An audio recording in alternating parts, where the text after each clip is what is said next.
Laika! Are you stark raving mad? It was Laika.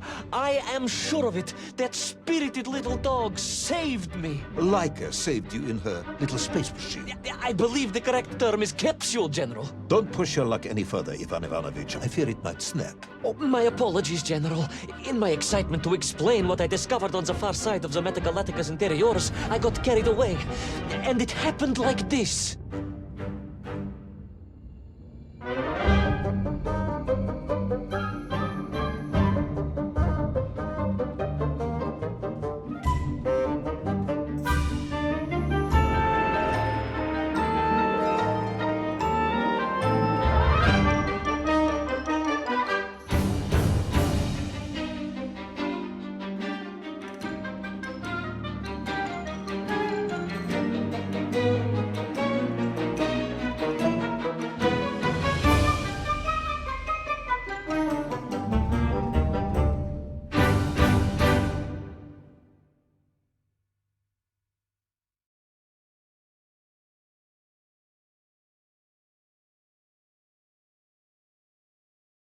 A rocky moon.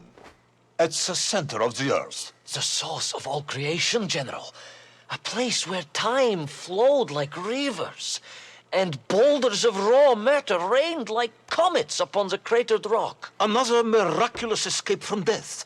Another happy accident. It was no accident, General. Laika took me there entirely deliberately. I'm sure of that. She continues to be a heroine and a savior and protector of our great nation.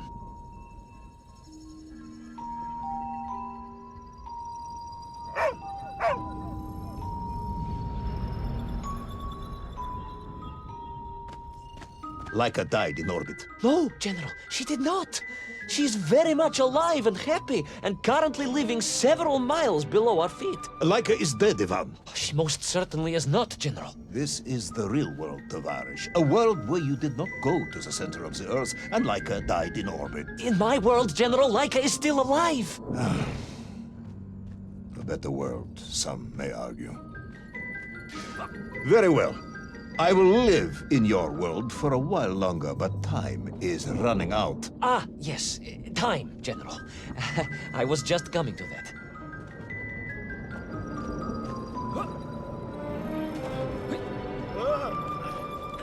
There in the distance it stood, enveloped in a mighty time storm. The world clock, General. The beating heart of all history. The axis mundi, the pillar of the world. Not enough to conquer Russia by drilling back to the surface with his magical mind-controlling atomic radio set then. No, General. You see, what if he could fuse little Orpheus directly with the world clock? Then his message would radiate with every tick and every tock. He would not simply be the Tsar. He would be the Tsar of all time, the eternal tyrant. The literal incarnation of everything our glorious revolution stood to overthrow.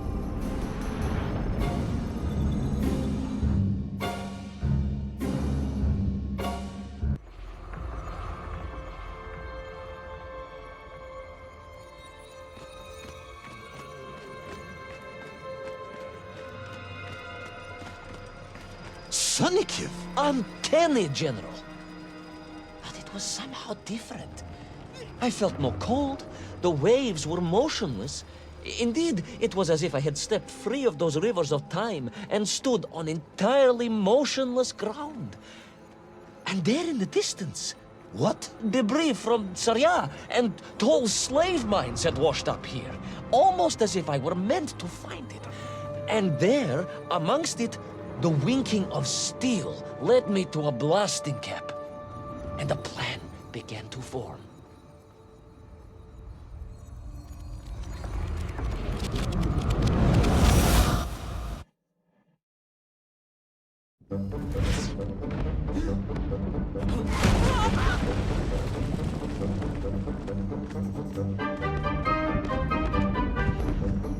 The terrain was ferocious. Explosive eruptions of fire and heat. thunderous emissions, and lethal gases. Much like your cousin Pavel, perhaps, as a result of consuming all of those stolen eggs. Aha! General, you have been listening after all!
Agartha again? But why? You are stalling, comrade. The clock is ticking. Tick-tock, tick-tock! Of course! In a flash of inspiration, I understood. It was all wrong, you see, General. That we can agree on. We should never have gone to the center, because without little Orpheus, Toll could not have become the tyrant he had. The rocket drill was his means to reach the world clock, but it was little Orpheus that enabled him. And the time itself, the world clock itself, was determined to make matters right. With a little help from you, of course. Merely a simple pawn in a game played upon a cosmic scale, General. But a pawn who understood that he was being given a second chance to grab a chunk of the explosive resin that wondrous city was built upon.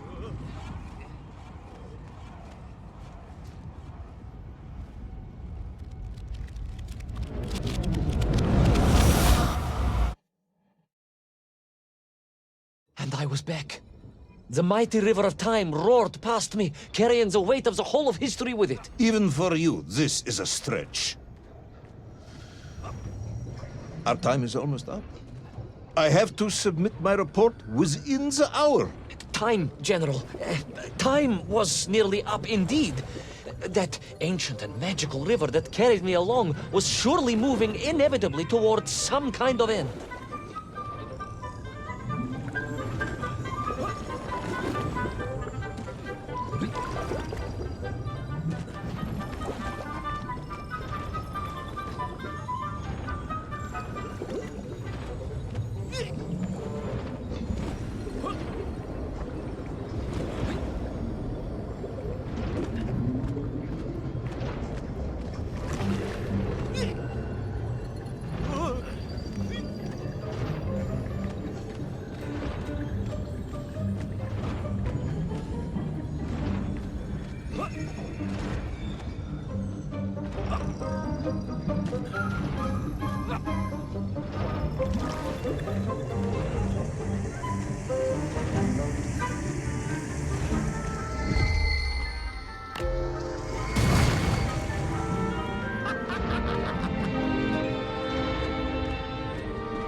Enough. No more, Privalov. No more stories. No more lost worlds and space dogs. I'm full of it.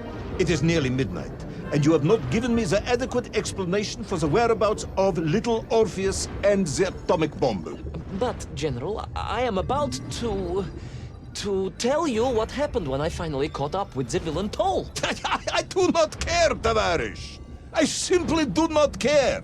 You have worn me down, and it is time to call a halt to this. I bear you no malice, comrade. In many ways, I admire you, but time is running out. Yes, General, yes.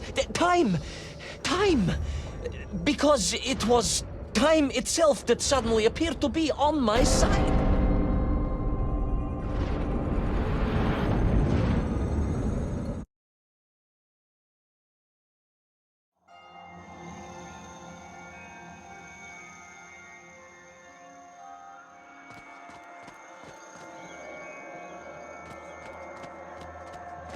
Perhaps the world clock was so impressed with your egg-wearing antics it decided to return you to Plutonia for a second attempt.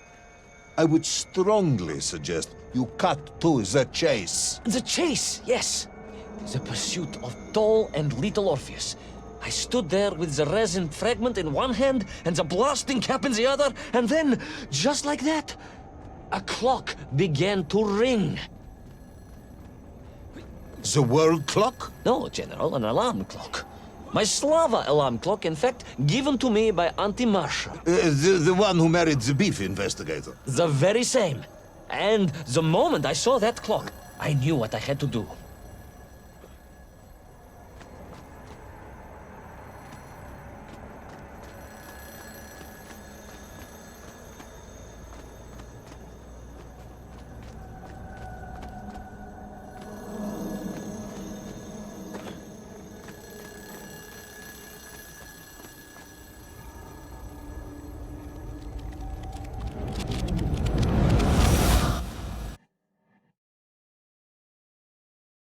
Yes, I'm waiting. A bomb, General. A bomb to destroy a bomb.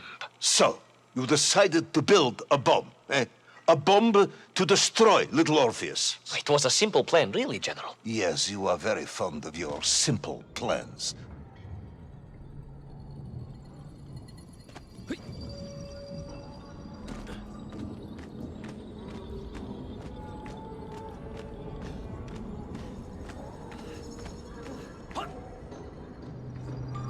It was the last time I was to see those poor enslaved men on my journey.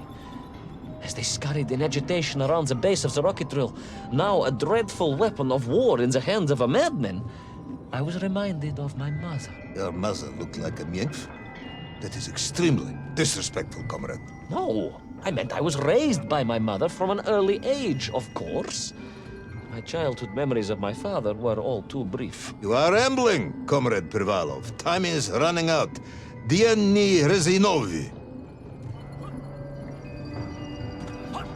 Time will run out for us all, General, will it not? And it ran out for my father on the shores of Volga. Your father fought at Stalingrad? He did, General. So did I. Well, so you see, General. Perhaps we are just the same, you and I. Perhaps we are all just Menkf in the end.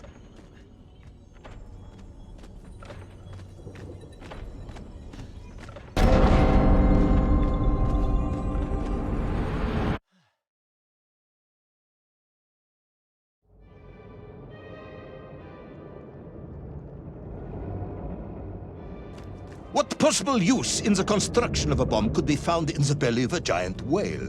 Were you perhaps planning on using a worm as a fuse? That would be ridiculous, General. I would hate to undermine your otherwise entirely plausible account. You forget, General. The belly of the beast was full of shipwrecks. And on one of them, I was bound to find what I was looking for. Fuse wire. Comrade, yes, you'd forgotten all about the fuse until I reminded you, hadn't you? General, your cynicism is unbecoming to a man of your rank and stature.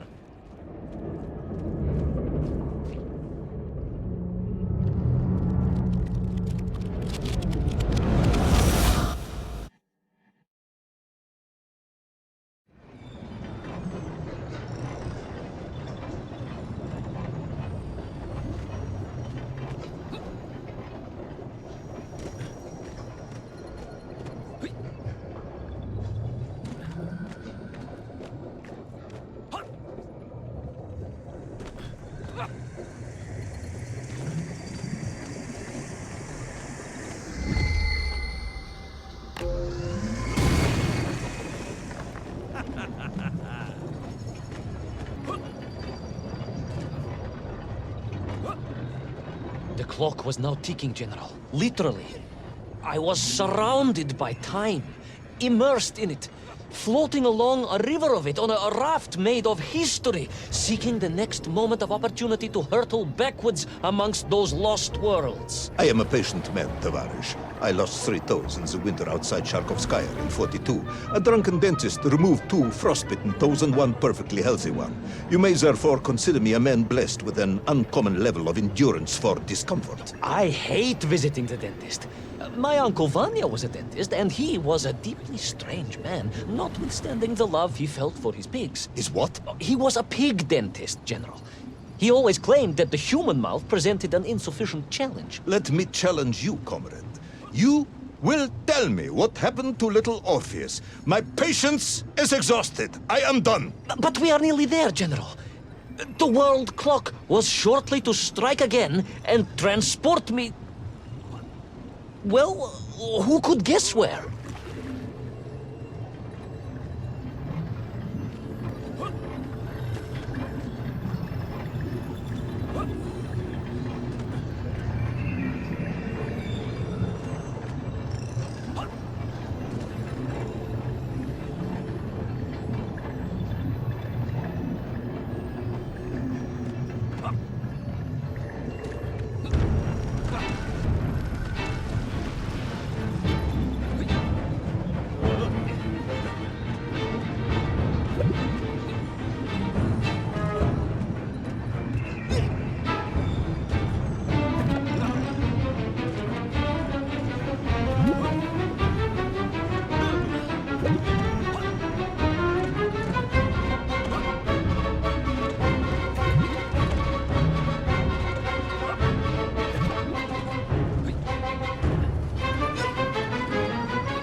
And so to the ocean floor, and that strange submerged city, and those poor lost vessels.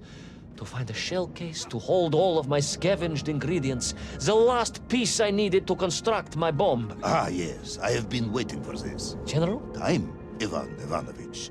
Whilst you have rambled on and on about it, I have simply bided mine. I am a patient man, as I have said. Yes, I don't feel I paid enough attention to the story about your toes. Do you have specially made shoes? Enough!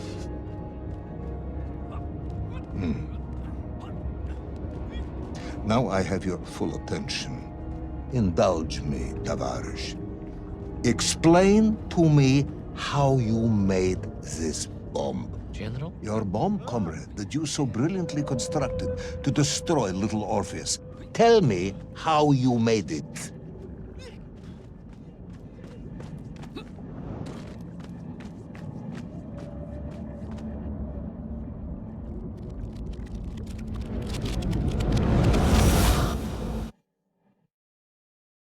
Well, In detail.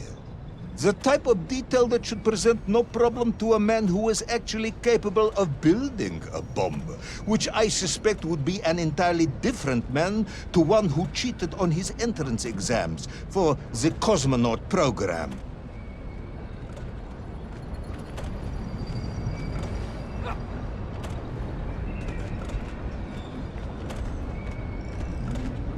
You are uncharacteristically silent, comrade. Cat, got your tongue? if I may, General, perhaps just a minute or two to gather my thoughts? There are precious few minutes left. We have reached our conclusion, I think.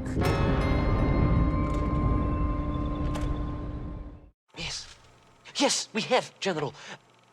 I gazed up at the world clock and knew I had arrived at my destination. Whatever lay inside would see my journey end one way or another. But I had no idea of the marvels that awaited me. And The bomb, Ivan Ivanovich! Tell me how you built the bomb! it was a wonderful sight. The world... It is 2 minutes to midnight, Ivan. It is time to end this story.